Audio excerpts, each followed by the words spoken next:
it says that once Pilate got to him, or he got to Pilate, now you standing in front of the governor of Rome. Right. So now you standing there in front of an authority figure. Somebody who crucified people, somebody who killed people by just saying do it. Yeah. So how did I get to this person? You got what I'm saying? But it says that the chief priests and the elders brought him to Pilate. So they let me know they ain't want to do the dirty work. Yeah. So we gonna bring you to Rome, to the people who are always killing us, and try to convince them to do it. And it says when Pilate said to him, he said, "Are you the king of the Jews? If you say I am, or you said I am," like, yeah. But guess what? That don't mean nothing to Pilate. You got what I'm saying? So I can tell you, Pilate, I'm the king of the Jews. I am. Pilate don't care as long as you ain't giving him no problems. Right. Only reason he addressing you now is because you in front of him. They brought you in front of him. Pilate was the type of person that stay out of my way. Stay off of my radar. If you get on my radar, I might kill you, but stay off my radar. If you stay off my radar and away from me, I don't got nothing to say. But the chief priests, the elders, are the ones who brought him. And it says that Jesus didn't respond to any of the accusations that was up against him. And I looked at that a lot, and I was like, man, I remember being young and people be lying on me. I wanted to defend myself. Yeah. I'm like, they lying. I ain't do that. Like, don't blame me for something I ain't do. So don't come to me with that foolishness. But it says Jesus didn't even respond to the foolishness. So to me, that let me know that you was humble, you was meek, you was self-disciplined, you was under control. Because the person who ain't under control, what is they doing? They acting a fool, right? Yeah, they been acting a fool. They about to start hollering and screaming and all kind of other things. Death involved too. You gonna defend yourself. Definitely, every time.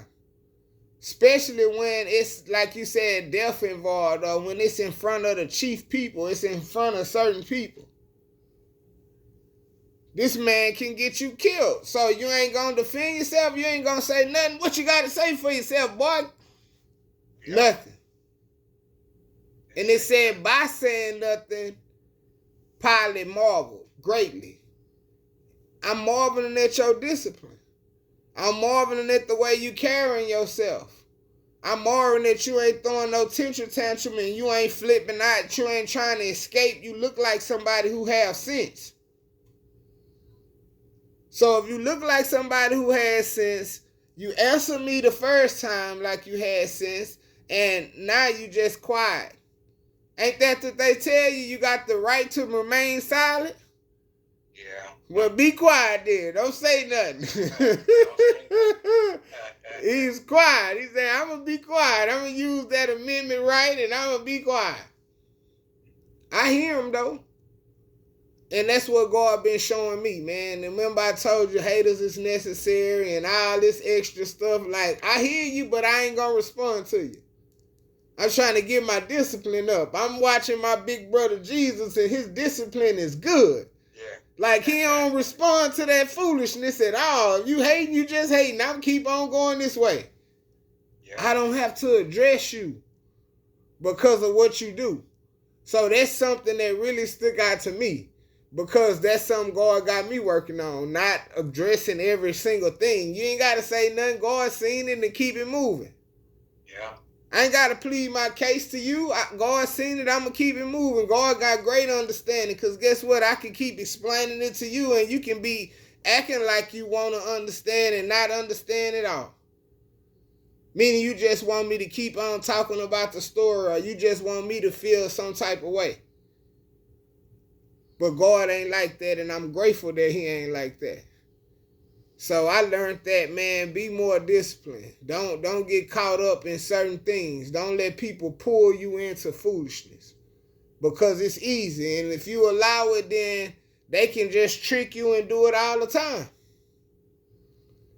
Because I could say a whole lot of wrong information about you if it's going to stir you up. We call it like you let somebody drive your bus, right? Like, I know if I say this and this to you, you're going to get mad and you're going to do this and this. So Jesus ain't fall for that trick. So I'm praying and I'm thankful and I keep asking God, like, hey, keep me from falling for that trick too. I don't want to fall for that trick where somebody bait me into foolishness or trouble or arguments or debates or none of that. I want to walk in peace, love, and joy.